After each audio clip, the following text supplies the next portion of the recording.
عبداللہ سمجھ گئے کہ بھئی وہ میرے ساتھ شادی کرنا چاہتی ہے، ورنہ میرے باپ کو گھر بلانے کا ایک لڑکی سے کیا تعلق ہے جس کو ہم نہیں جانتے، صرف ہم جانتے ہیں کہ فلاں قبیلے کی لڑکی، اس سے کیا ضرورت پڑی ہے کہ وہ کہے کہ اپنے باپ کو بھیجنا۔ کہتی ہیں میں نے آ کے عبد المطلب سے بات کی کہ ایسے میں سفر پہ آیا، فلاں قبیلے میں رکا، پانی پیا، فلاں لڑکی تھی، اس نے مجھے یوں کہا، تو اس نے کہا کہ عبداللہ تم تو بڑے خوش نصیب ہو۔ میں نے کہا جی کیسے؟ انہوں نے کہا تم اتنے خوش نصیب ہو کہ اس لڑکی کے لیے تو بڑے بڑے سردار ٹکریں مار چکے ہیں، وہ لڑکی کسی کو قبول ہی نہیں کرتی اللہ کی بندی، اور تم عجیب آدمی ہو کہ تمہیں وہ کہہ رہی ہے کہ اپنے باپ کو خود بھیجو اور خود بلا رہی ہے، تو تمہاری تو قسمت کے کیا کہنے ہیں، تمہیں تو قطعی دیر نہ کرو، جس وقت کہو میں چلنے کے لیے تیار ہوں۔ لیکن عبداللہ کہتے ہیں اتفاق کی بات ہے کہ مجھے 1-2 دن لگ گئے، اور اپنی مشغولیات کی بنا پر اس کے بعد جو ہے ہم وہاں گئے اس کے قبیلے کے پاس، انہوں نے ہمیں بٹھایا گھر میں، بڑے احترام سے بڑا اکرام کیا، بڑا ہمارا اعزاز کیا، اور اس کے بعد جب ہم نے اس کے باپ سے بات چھیڑی تو اس نے کہا مجھے افسوس ہے، میں انتہائی افسوس سے کہتا ہوں کہ میری لڑکی نے انکار کر دیا ہے، وہ عبداللہ سے شادی کرنا نہیں چاہتی۔ تو اب ہم بھی عرب تھے، قریش تھے، ہم نے کہا ہمارے لیے بہت بڑی توہین ہے کہ بھئی ہمیں تم نے خود بلایا ہے، آپ کی بچی نے ہی تو کہا تھا اور ہم حاضر ہوئے ہیں۔ تو اس بچی نے اندر سے آ کے کہا کہ عبداللہ میں جس بنا پر تم سے شادی کرنا چاہتی تھی، معلوم ہوتا ہے کہ تمہاری پہلے بھی کوئی بیوی ہے۔ میں نے کہا ہاں میری شادی ہے آمنہ سے، اور اس نے کہا کہ تمہاری پیشانی میں ایک نور تھا، ایک چمک تھی، میں چاہتی تھی کہ وہ اللہ میرے بطن میں لائے گا، لیکن یہ کسی اور عورت کے نصیب میں بات تھی، اب وہ چمک تمہارے چہرے میں رہی نہیں، تو اب میں کیوں شادی کروں؟ تو ایک عرب لڑکی کا عبداللہ کا پیشانی دیکھ کر وہاں سے ایک چمک کو محسوس کر لینا، یہ کوئی ایسی بات تو نہیں۔ اچھا پھر دیکھیں کہ نسبت کا کیا عالم ہوا کہ عبداللہ کی شادی کہاں ہوئی؟ آمنہ سے، آمنہ بنت وہب بن عبد مناف۔ پھر ان کا خاندان بھی جا کے کہاں ملے گا؟ بلد اسماعیل میں۔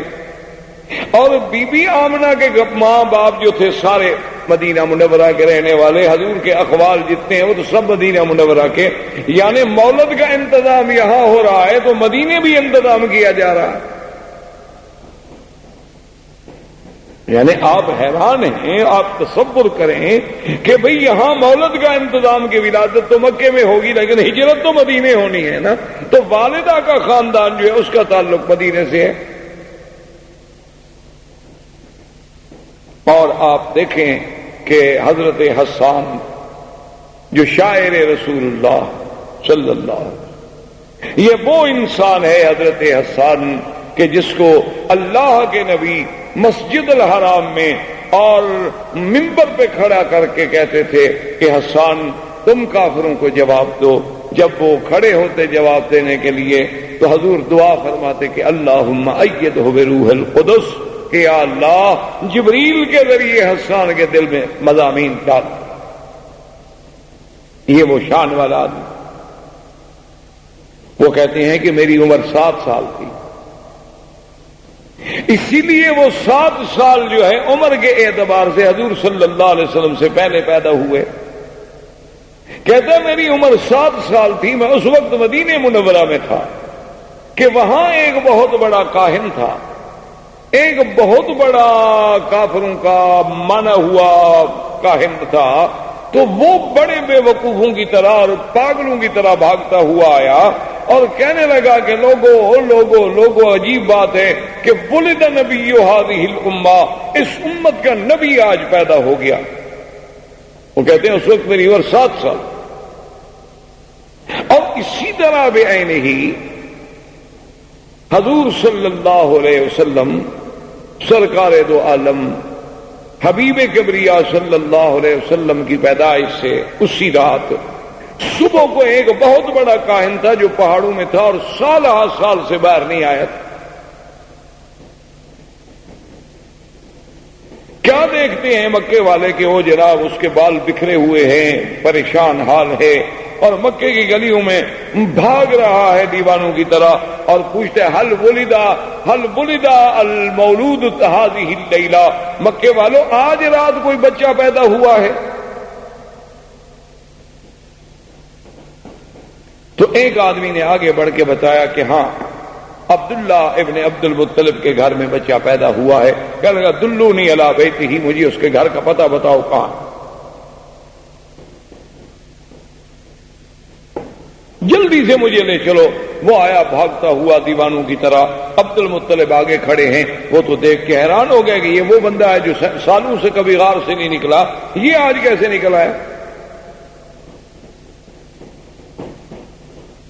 اس نے کہا کہ جی آپ کے، اس نے کہا عبد المطلب زیادہ باتیں کرنے کا میرے پاس وقت نہیں ہے، تمہارے گھر میں بچہ پیدا ہوا ہے تو مہربانی کر کے مجھے ایک نظر اس بچے پر نظر ڈالنے دو، مجھے دکھلا دو۔ عبد المطلب نے کہا آرام فرمایا ابھی لاتا ہوں، میرے پاس نہیں، میرے بیٹے عبداللہ کے گھر میں پیدا ہوا ہے، اور عبداللہ میرا بیٹا جو ہے وہ تو فوت ہو چکا۔ تو عبد المطلب جلدی سے گئے اور حضور صلی اللہ علیہ وسلم کو اٹھا کے لائے۔ جب اٹھا کے لائے اور اس کی نظر پڑی آپ کے چہرے پر، فخر مغشین، تاریخ کہتی ہے، کتابیں کہتے ہیں، حدیث میں بھی موجود ہے کہ وہ بے ہوش ہو کے گر گیا، اور جب ہوش آیا تو کہتا ہے ولد نبی هذه الامہ، ولد نبی هذه الامہ، کہ لوگوں اس امت کا نبی پیدا ہو گیا۔ اور انتقلت النبوۃ من ولد اسرائیل، انتقلت النبوۃ من ولد اسرائیل، کہ بنو اسرائیل سے آج نبوت چلی گئی، بنو اسرائیل سے نبوت چلی گئی۔ یہ کہتے ہوئے دیوانوں کی طرح واپس بھاگا اور اپنے پہاڑوں پہ چلا گیا۔ یعنی ایک ایک پہلو پہ نظر ڈالیں، حضور صلی اللہ علیہ وآلہ آلہ واصحابہ وسلم تسلیما کثیرا کثیرا کی شان پہ نظر ڈالیں کہ آدمی کو حیرت ہوتی ہے کہ کس پہلو سے یہ سارے انتظامات، یعنی ولادت سے قبل بادشاہوں کے گھروں میں تصویریں ہیں، اور حضور صلی اللہ علیہ وسلم کی ولادت پر، یعنی آپ حیران ہوں گے کہ زمین تو زمین ہے، آسمانوں پہ پہرے لگ گئے۔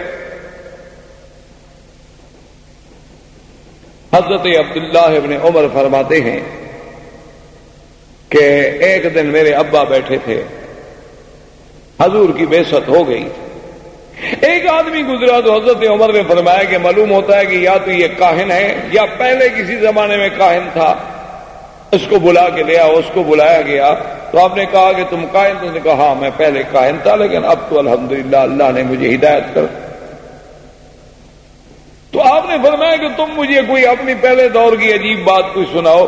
اس نے کہا میرے پاس جنوں کا آنا جانا رہتا تھا، ایک دن میں نے دیکھا وہ جن میرے پاس آتا ہے تو بڑا پریشان ہے۔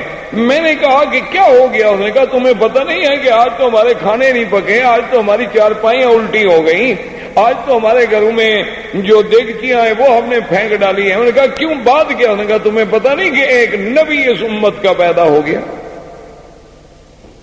تو جنوں میں شور ہے، آسمانوں میں شور ہے۔ تو اس لیے کسی شاعر نے کیا خوب کہا تھا کہ گر ارض و سما کی محفل میں لولا کے لما کا شور نہ ہو، یہ رنگ نہ ہو گلزاروں میں، یہ نور نہ ہو سیاروں۔ یہ اللہ تبارک و تعالیٰ کا نظام تھا کہ اس نبی عربی کے آنے کے لیے زمینوں پر، آسمانوں میں، شاہوں میں، سلاطین میں، ہر مقام پہ ایک اہتمام کا، جس پہلو سے بھی آپ نظر ڈالیں گے آپ کو حضور کی سیرت کا ہر پہلو ایک عظیم اور نرالا نظر آئے گا، جو مقام اللہ نے پھر اور کسی پیغمبر کو عطا نہیں فرمایا۔ زندگی باقی انشاءاللہ تو باقی۔ والسلام علیکم ورحمۃ اللہ وبرکاتہ۔ برادران اسلام، دروس سابقہ میں سیرت سرکار دو عالم صلی اللہ علیہ وسلم کے باب میں ہم نے کچھ باتیں عرض کی۔ کچھ ذکر تو تھا جزیرہ عرب کے بارے میں کہ سرکار دو عالم صلی اللہ علیہ وسلم سے پہلے اس جزیرہ عرب کا کیا حال تھا۔ کیونکہ اللہ نے حضور کی بعثت کے ساتھ اس کا قرآن میں بھی خاص طور پہ ذکر کیا ہے کہ وَإِن كَانُوا مِن قَبْلُ لَفِي ضَلَالٍ مُبِينٍ، کہ حضور پاک صلی اللہ علیہ وسلم کی بعثت سے پہلے یہ لوگ کھلی گمراہی میں پڑے. اس کے بارے میں ہم نے کچھ باتیں عرض کی، اور پھر اس کے بعد وہ مبشرات اور وہ مؤشرات، مؤشرات کا معنی یعنی وہ اشارات، مبشرات کا معنی ہوتا ہے کسی چیز کے بارے میں خوشخبریاں. تو یہ میں نے سیرت کے پہلو سے پہلے عرض کیا تھا کہ یہ ساری چیزیں ایسے نہیں ہیں کہ خود بخود ایک اتفاق ہے، بلکہ یہ بالکل اگر آدمی بڑے تأمل سے، غور سے، فکر سے سرکار دو عالم صلی اللہ علیہ وسلم کی سیرت طیبہ کے ہر پہلو پہ نظر ڈالے تو سمجھ آتا ہے کہ خالق کائنات نے یہ سارا انتظام، یہ ساری بساط جو ہے یہ اسی لیے بچھائی گئی. یہ ایسا نہیں کہ اتفاق ایسا ہو جائے، یعنی آپ کسی بھی پہلو پہ نظر ڈالیں. یہی میں نے عرض کیا تھا کہ اس وقت دنیا میں دو سپر پاورز تھی، ایک روم اور ایک فارس، لیکن یہ سرزمین حجاز ایک زمین تھی جس پہ دونوں سپر پاور کا کنٹرول نہیں تھا.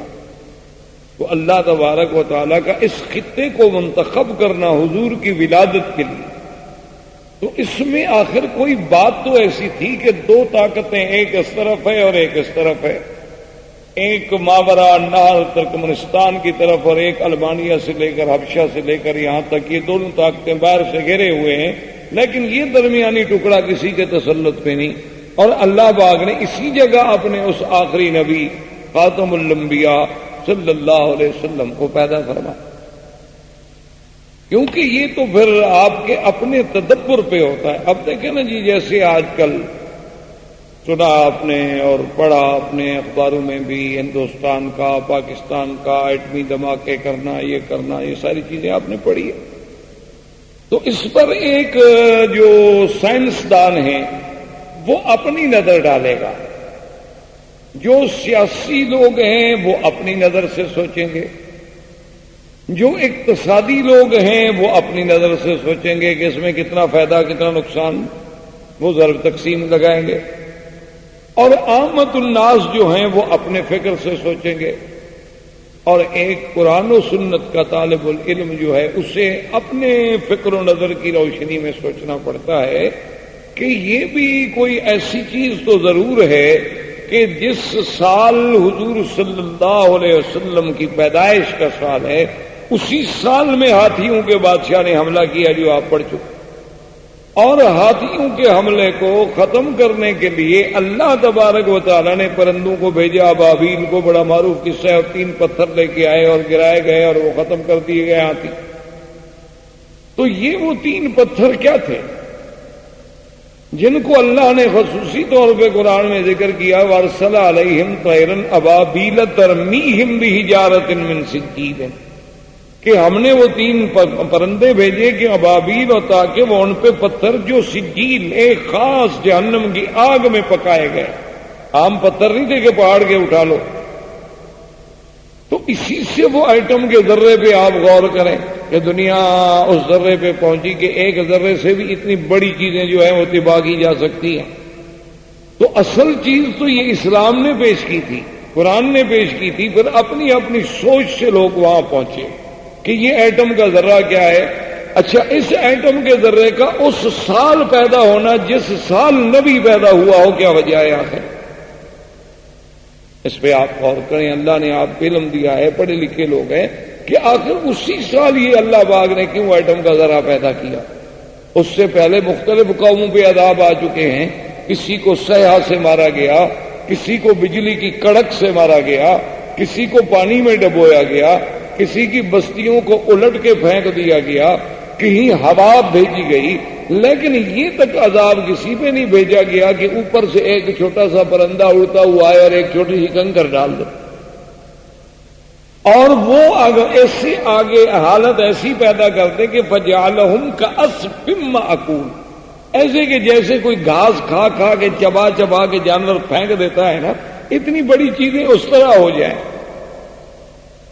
اچھا، اسی طرح آپ دوسری بات پہ غور کریں کہ جب حضور صلی اللہ علیہ وسلم کی بعثت کا زمانہ آیا تو آسمانوں پہ پہرے شدید ہو گئے۔ جنات سے کاہن کہیں بھی خبر لے آؤ، خبریں لے آؤ تاکہ ہم اپنی قوم کو خبریں دیں۔ وہ کہیں کیسے خبریں لے آئیں؟ وَأَنَّا كُنَّا نَقْعُدُ مِنْهَا مَقَاعِدَ لِلسَّمْعِ فَمَن يَسْتَمِعِ الْآنَ يَجِدْ لَهُ شِهَابًا رَّصَدًا۔ کہ ہم کیا کریں؟ وہ جو ہم نے خلا میں اپنے اسٹیشن بنائے تھے جہاں بیٹھ کے ہم فرشتوں کی باتیں لے لیا کرتے تھے، اب جب ہم وہاں جاتے ہیں تو ہمیں تو دہکتے ہوئے انگارے شہاب ثاقب سے مارا جاتا ہے۔